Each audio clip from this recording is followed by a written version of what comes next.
Hello and welcome to the PublishU podcast, where we explore the real life stories from authors around the world.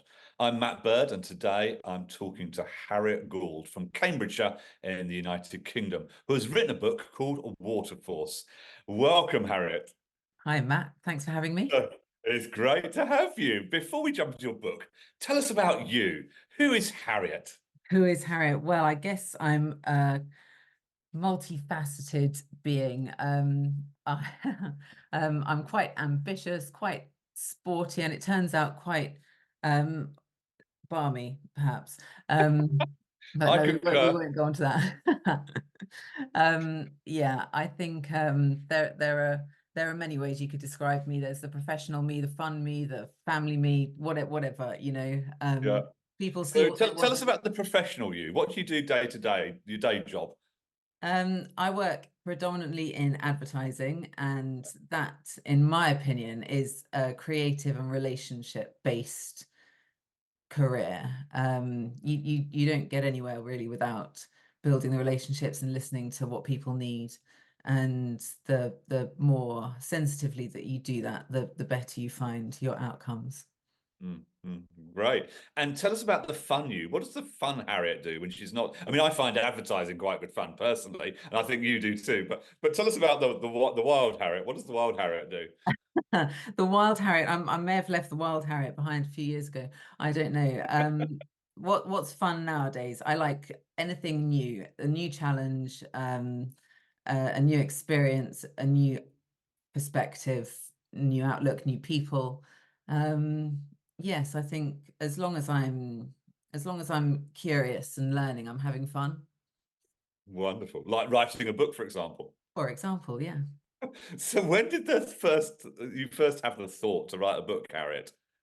Um, when I first had a thought, I don't know. I dug out an ancient old computer from under a cupboard somewhere. What was it, an Amstrad or a Yeah, I think it was a Dell, but it was Dell? Oh my goodness. it was pretty Was it heavy. in a black and white box? It wasn't. It had a white back to it. It was pretty pretty smooth looking.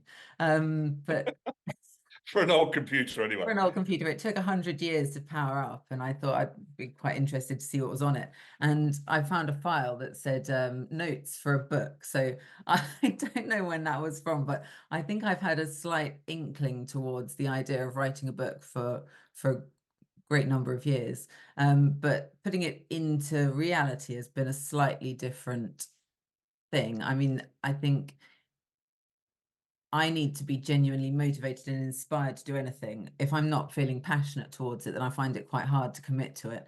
And as the book will reveal, I embarked upon a challenge, and the challenge felt, I don't know, different from other things that I've tried in the past.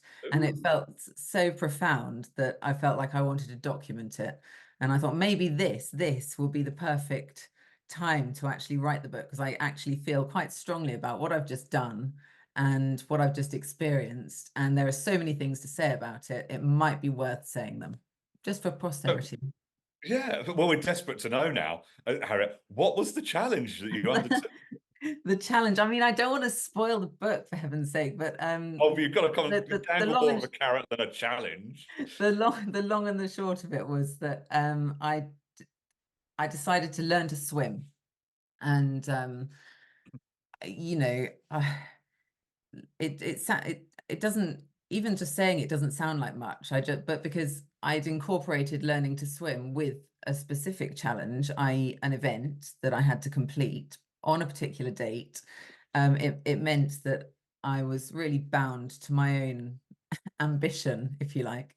Yeah, um, yeah. and it yeah, and just came up across a lot of my own barriers in that process, and had to overcome them all if I wanted to stick to my plan, which was to achieve my goal. I have a feeling, Harriet, you're not going to tell us what the event was. We need to buy the book to find out. Yeah, yes, I think that's fair. Although slightly mean, maybe I should say. I don't know. Think about it in the next few minutes. Yeah. So, Harriet, you did the PublishU Writing My Book course. And it was great to have you as part of one of our cohorts. What was it you found most helpful about the course?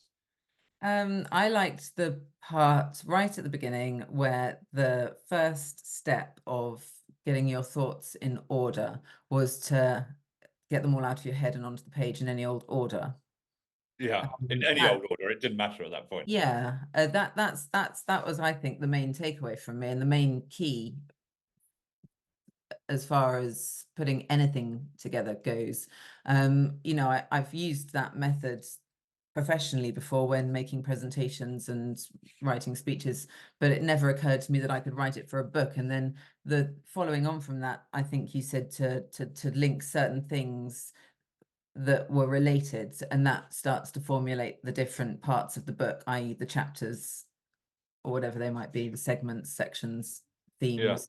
yeah, And so those two things, translating those tactics into writing a book, I found really helpful. yeah, amazing. And what was the biggest barrier for you, Harriet, in writing your book? What was was there an internal obstacle you had to overcome within yourself? Yes.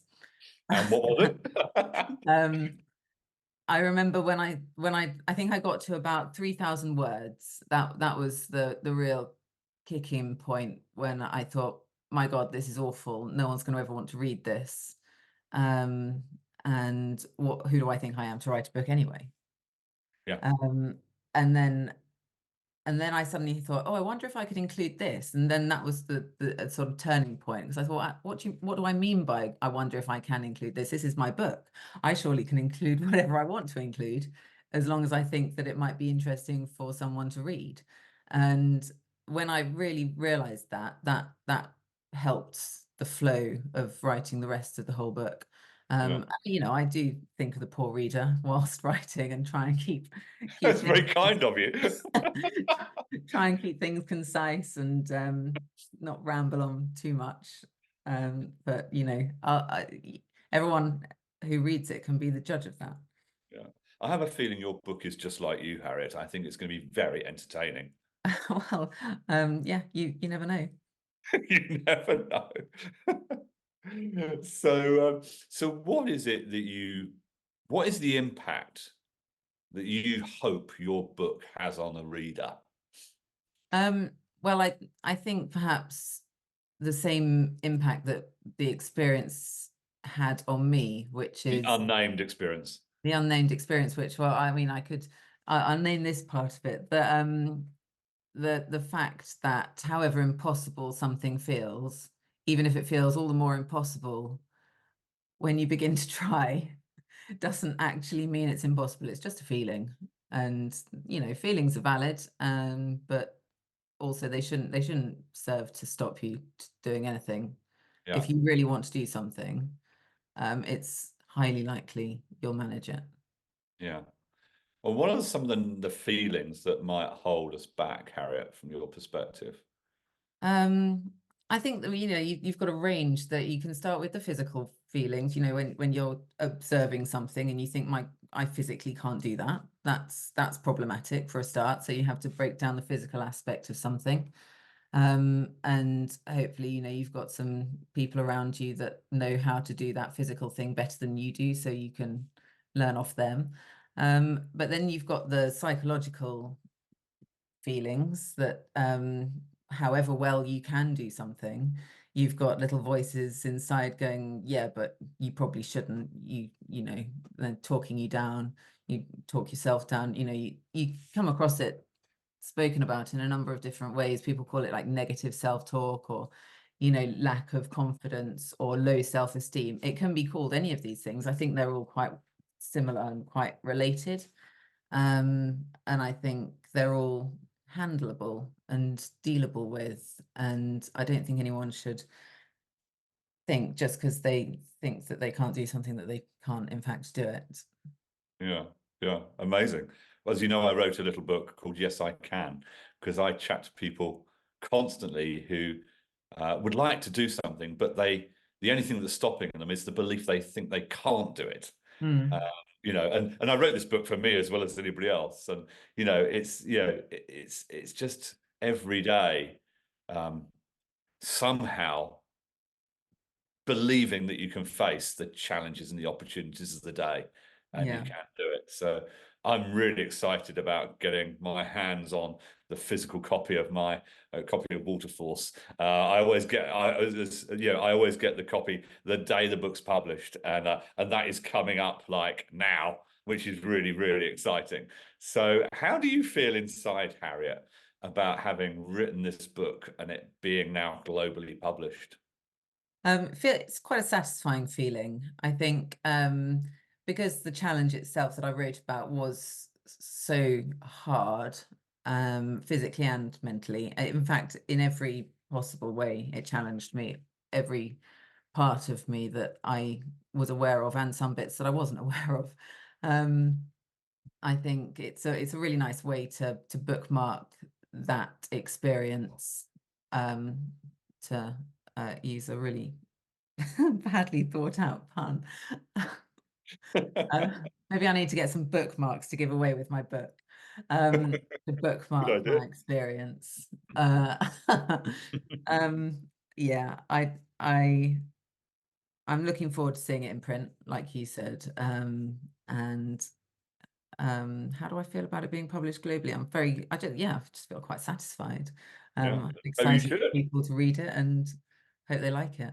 Absolutely. And so, Harriet, what's your next book going to be about? Because I have a feeling this was just like this book was opening the gate, and Yeah, we're going to see a prolific author emerge, yeah. called Harriet Gould. What's the next book?